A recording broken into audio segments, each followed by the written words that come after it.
2026년 1월, 독일 산업 생산이 또 줄었습니다. 시장은 회복을 예상했지만 실제 수치는 반대였습니다.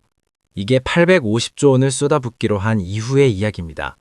시간을 조금 되돌려 보겠습니다. 독일은 수십 년째 유럽 최대 수출국이었습니다. 독일 차, 독일 기계, 독일 화학, 전 세계가 줄 서서 사가던 나라. 그런 독일이 2023년 마이너스 0.9%, 2024년 마이너스 0.5%, 2년 연속 역성장했습니다. 21년 만입니다. 도대체 왜 무너진 걸까요? 독일 제조업의 비밀은 기술력만이 아니었습니다. 바로 에너지였습니다. 철을 녹이고 화학물질을 합성하고 공장을 24시간 돌립니다. 에너지가 쌓야 제품 원가가 낮아지고 원가가 낮아야 전 세계 시장에서 이길 수 있습니다. 독일이 강했던 건 에너지를 남들보다 훨씬 싸게 썼기 때문입니다. 그리고 그 싼 에너지는 딱 한 곳에서 왔습니다. 바로 러시아. 발트해 해저를 지나는 파이프가 있습니다. 러시아 북서부에서 독일까지 길이 1230km로 이름은 노르트 스트림. 독일은 이 파이프 하나의 가스 수요의 55%를 걸었습니다. 한국으로 바꿔보면 전국 가스의 절반 이상을 북한 땅을 지나는 파이프 하나에 의존하는 겁니다. 미국이 수차례 경고하며 러시아 의존도가 너무 높다, 위험하다 했지만 독일은 듣지 않았습니다.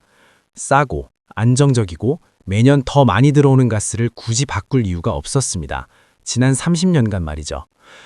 2022년 2월 24일 러시아가 우크라이나를 침공했습니다. 유럽이 제재를 가했고 러시아는 밸브를 잠갔습니다. 그해 9월 노르트 스트림 가스관 3개가 수중에서 폭발하는 일이 있었습니다.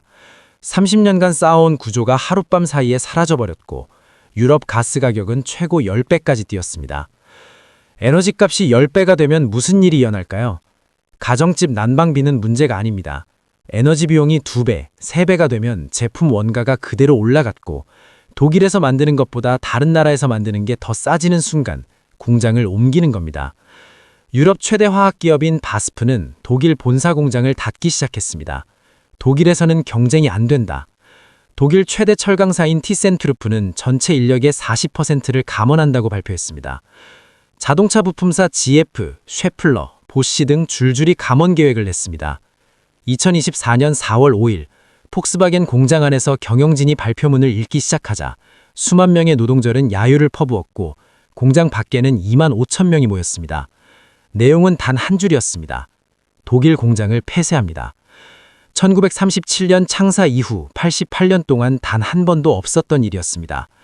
그 후 2025년 12월에는 드레스덴 공장이 실제로 문을 닫았습니다.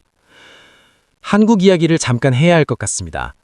독일이 러시아 가스에 55% 의존했듯이 한국은 원유의 70%를 중동에서 들여옵니다. 지금 이 순간 호르무즈 해협은 봉쇄됐다 조건부 개방을 하고 있습니다. 유조선 운임은 연초 대비 17배 폭등했고 컨테이너당 $1,000 이상의 할증료가 부과되고 있습니다. 한국 유조선은 해협 앞에 발이 묶여 있고 $1 환율은 1,500원을 넘었습니다. 독일이 걸린 함정과 지형만 다를 뿐 구조는 같습니다. 2025년 독일 GDP는 0.2% 플러스로 돌아섰습니다.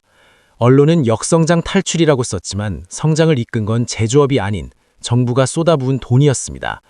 자동차, 기계, 핵심 제조업 생산은 3년 연속 줄고 수출도 3년 연속 위축됐습니다. 그리고 2026년 1월 회복을 기대하던 산업 생산은 또 꺾였습니다. 독일 상공회의소는 이렇게 말합니다. 바닥을 찍었다는 희미한 희망은 보인다. 하지만 진정한 회복까진 갈 길이 멀다. 지금 독일 안에서 조용히 이런 말이 나오고 있습니다. 노르트 스트림을 다시 살려야 한다. 우크라이나 전쟁이 끝나지 않은 상황에서 우크라이나를 지원하는 와중에 에너지 앞에서 30년의 원칙이 흔들리고 있습니다. 역사에서 반복되는 패턴이 있습니다. 강해진 나라에는 반드시 그 강함을 가능하게 한 조건이 있었습니다. 그리고 그 조건이 사라지는 순간 강함도 함께 사라집니다. 독일은 그 조건을 30년간 러시아에 맡겼습니다. 850조 원을 쏟아붓고 헌법까지 고쳤지만 2026년 1월 산업 생산은 또 꺾였습니다. 돈으로 살 수 없는 것이 있는데 그건 싸고 안정적인 에너지와 그것을 스스로 통제할 수 있는 구조입니다. 독일이 그걸 되찾을 수 있을지는 아직 모릅니다. 그리고 한국은 독일이 30년간 외면했던 그 질문을 지금 하고 있을까요?